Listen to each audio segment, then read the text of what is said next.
was already in a downstay when Chief Overseer Dravan walked in, which is the only reason I knew something was about to go sideways. She reads rooms the way I read weather, not with alarm, just with the flat, unhurried attention of something that has never once in its life needed to rush. When Rue goes still like that, weight forward, chin level, eyes tracking a single point across the room, I've learned not to talk. I've learned to set down whatever I'm holding and wait. I set down the transfer manifest. I waited. Dravan was Vakari, 7 feet of gray-plated bureaucratic authority, 4 arms, the kind of voice that had spent 30 years assuming every room would rearrange itself before he arrived. He had 2 security escorts behind him, carrying pulse batons at low ready. He looked at me. He looked at Rue. He looked back at me the way a man looks at a cigarette someone has left burning on his desk. "Remove the animal," he said. "This is a Class 2 secure corridor." I showed him my transfer orders.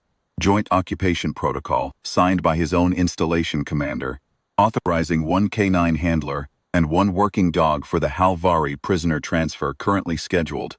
He could see the timestamp, in 11 minutes. Van did not look at the orders for long.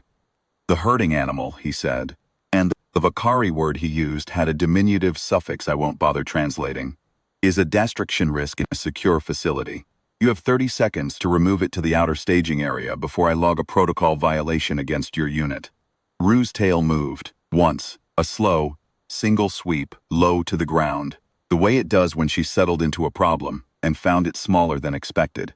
I said, "She's a certified working dog under Joint Compact Article 9, she stays."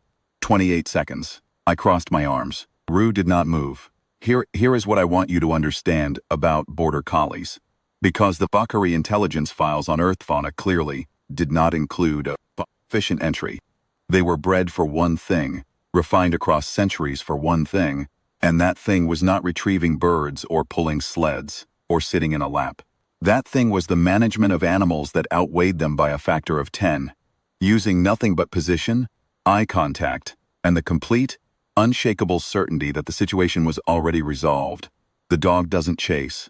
The dog doesn't bark. The dog finds the exact point in space that tells the sheep, or the cattle, whatever large confused creature has decided it has options, that it does not in fact have options. And then the dog waits for the creature to understand this on its own. Rue had found that point. She was occupying it. 20 seconds. One of the escorts shifted his grip on the pulse baton. Rue's gaze moved to him, just moved, no sound, no change in posture, just the reallocation of attention from one point to another. The escort stopped shifting. I have seen that escort species take down a Vardic bull in open field. They are not small animals and they are not timid ones. This particular specimen stood very still and looked at a point approximately 2 feet above Rue's head. 15 seconds. Dravan stepped forward. This was, in retrospect, the moment the situation became educational. Rue did not stand up. She did not growl. She did not do anything that a reasonable observer would characterize as a threat display. She simply, and I want to be precise here, because I have written this into 3 separate after-action reports, and I want the language consistent. She simply oriented. The full weight of her attention moved to Dravan.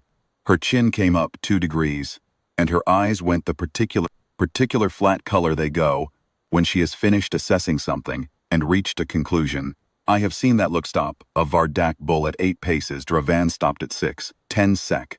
The second escort took a step back. Not a retreat. I'm sure he would tell you it wasn't a retreat, but a repositioning, a tactical adjustment. Recalibration of his spatial relationship to the immediate environment. He moved to the left. Then, after a moment's consideration, a little further left. Draven's count did not resume. The corridor was quiet, the kind of quiet that has weight to it, kind that fills up the space where authority used to be standing. Rue's tail made that single slow sweep again. She lowered her chin back to level. Somewhere down the corridor, a door cycled open and the prisoner transfer team announced itself over the comm. "Chief Overseer," I said, "the transfer team is here. If you'd like to log a protocol violation, Turkt. The installation commander's office opens at the 6th hour. I'm sure they'd be happy to review Article 9 with you." Dravan looked at Rue for a long moment. Rue looked back at him with the patient, procedural calm of an animal that has never, in its entire evolutionary history, been the thing that needed to worry. He left. His escorts followed, the second one keeping a very deliberate distance from Rue as he passed. She watched them go.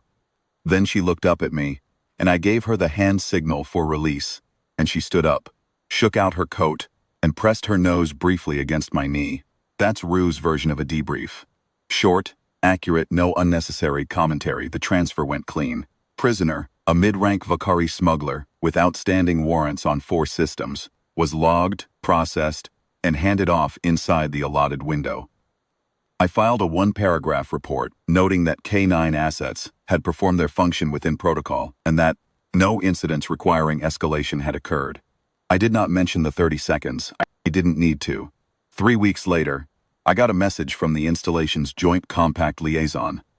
Apparently, Draven had requested a formal briefing on Earth working dog taxonomy, specific attention to what he called the herding subvariance behavioral threat matrix. The briefing had been scheduled and then quietly canceled when the installation commander reread the supporting materials and decided the pressing question was why her security chief had attempted to override a Joint Compact article in front of a certified handler without reading the article first. I heard Draven was reassigned to customs documentation on an outer way station. I don't know if that's true. I didn't ask. Rue is asleep on my rack right now, legs twitching the way they do when she's running something down in her dreams. Whatever it is, she'll catch it. She always does. She took 4 seconds. She didn't even stand up.